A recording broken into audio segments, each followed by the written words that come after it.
Kisah seorang sahabat yang masyhur namanya Rub'i al-Amir rahimahullah. Ini saya tutup dengan kisah ini.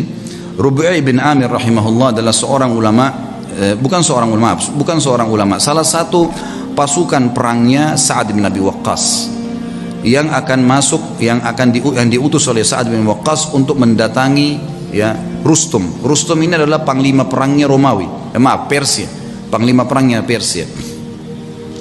Rub'i al-Amir bin Amir rahimahullah ini terkenal sekali orangnya. Waktu dipanggil oleh Umar bin Khattab untuk berjihad, maka dia pun mengambil panci masaknya yang dia letakkan di kepalanya karena tidak punya topi untuk berperang. Panci masak dipakai jadi topi, kemudian pisau dapur dibawa untuk berperang. Dia tidak punya pedang. Dia nunggangi keledainya yang tua, ikut di pasukan. Oleh Amir Mu'minin Umar bin Khattab disuruh jalan. Subhanallah, Sa'ad bin Abi Waqqas waktu itu diutus pasukan oleh Umar bin Khattab dengan 30.000 pasukan menghadapi 240.000 pasukan Persia.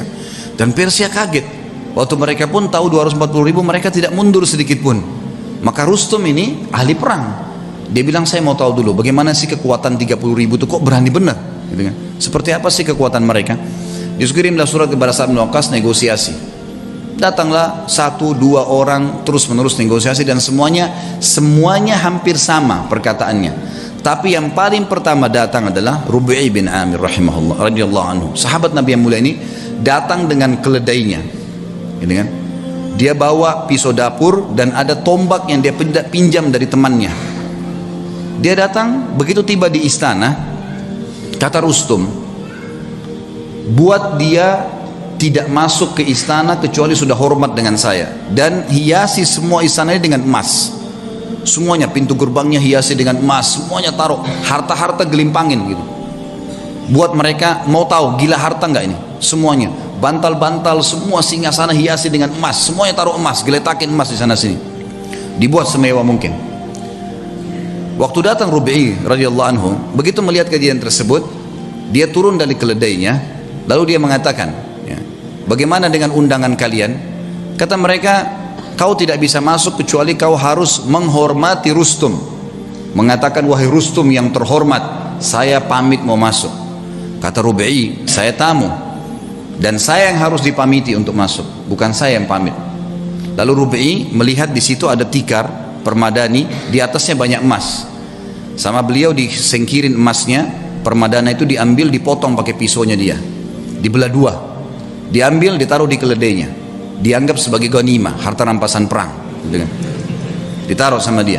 Kemudian dia mengatakan, ini pembukaan harta rampasan perang kami kalau kau tidak buka pintu gerbang.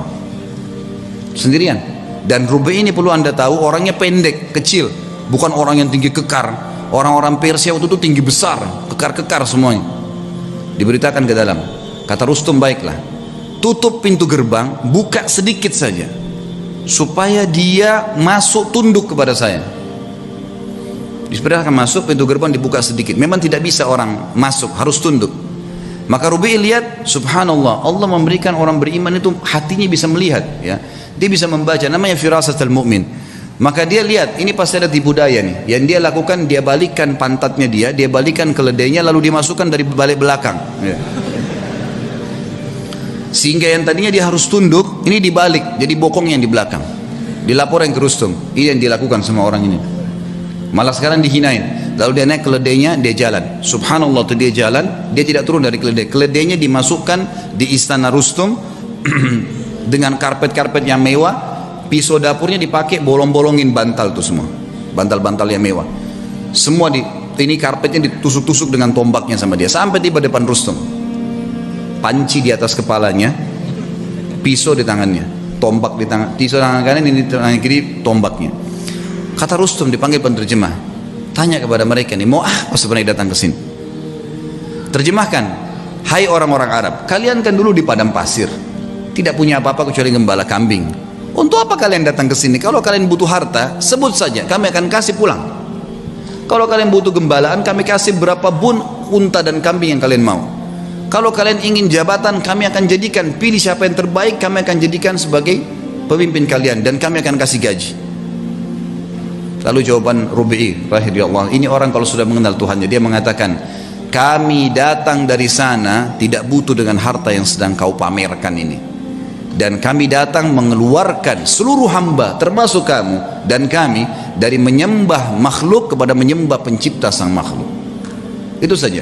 Kalau kau patuh, maka kau dengan kerajaanmu kami akan pulang. Hukum Allah, berhenti menyembah, karena waktu itu raja mereka Kisra dianggap Tuhan, berhenti menginjak Kisra. Kisra pun tetap dengan kerajaannya, kau tetap sebagai panglima perangnya, semua kau milikin, tidak ada yang hilang di sini. Cuma itu saja. Kemudian kami pulang. Lalu kata si Rustum, baiklah kalau gitu, izinkan kami berfikir, mungkin butuh waktu. Kata Rub'i, berapa lama kalian butuh? Sehari, 2 hari? Kata Rustum, tidak, mungkin kami butuh 2 bulan, 3 bulan berfikir, musyawarah dulu. Kata Rub'i, saya hanya kasih kalian waktu maksimal 3 hari, karena pemimpin kami Nabi SAW mengizinkan musuh berfikir 3 hari maksimal, tidak boleh lebih daripada itu. Kata Rustum, terjemahkan ke orang ini siapa pemimpin mereka?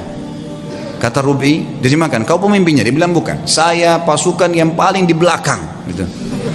Saya ini pasukan yang paling biasa, prajurit yang paling biasa. Kata Rustum, terjemahkan lagi, kenapa kok kau bisa ambil keputusan begitu? Dia bilang, dijawab sama dia, karena agama kami mengajarkan dari pemimpin muslim sampai masyarakat biasanya keputusannya satu. Kalau saya sudah berikan amanah, keamanan, semua harus patuh terhadap pemimpin saya. Muslim semua begitu, kami satu jasad. Kata Rustum, baiklah, izinkan pulang orang ini. Begitu diizinkan pulang, kata Rustum, tulis surat kepada Kisra, ini yang sedang kita hadapin nih, semuanya 30.000 manusia yang kayak gini nih. Ini untuk dihadapin susah nih, nggak bisa, keras, tegas, dan memang maunya, nggak bisa gitu. Harus begitu, tidak ada jalan lain. Urusan tangan anda, berperang atau kita mengalah saja, ini nggak bisa. Karena Kisra nggak berhadapan sama pasukan muslimin, dianggap kuat, udahlah pasukan, perang aja, lawan gitu kan. Ini kasihan terjadi peperangan tentunya, tapi yang kita ambil pelajaran bagaimana Rub'i radhiyallahu anhu, teman-teman, orang kalau mengenal Allah, harta jadi kecil buat dia ya.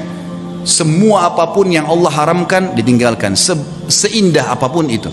Berapa banyak kisah tadi yang kita sebutkan, anak muda yang meninggalkan perzinahan dengan menaruh kotoran di bajunya, berapa macam orang-orang soleh yang sudah kita sebutkan kisahnya.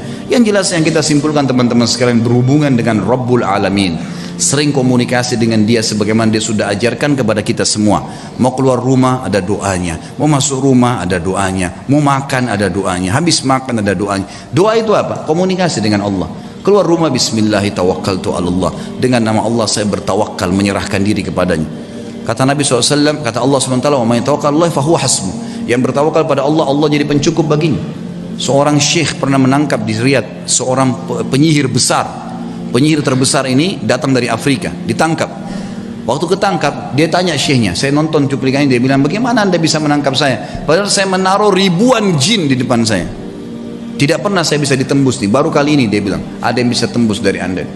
Dia bilang, karena kamu bodoh dan kamu tidak mengerti.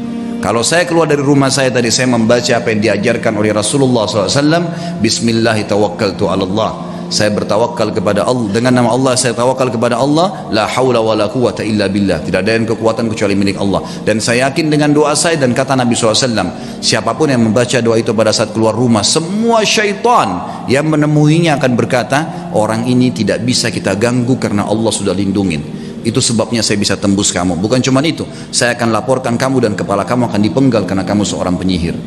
Ditangkaplah penyihir tersebut, teman-teman sekalian. Hubungan dengan zat sang pencipta yang maha kaya, menciptakan semuanya, itu adalah hubungan yang paling baik.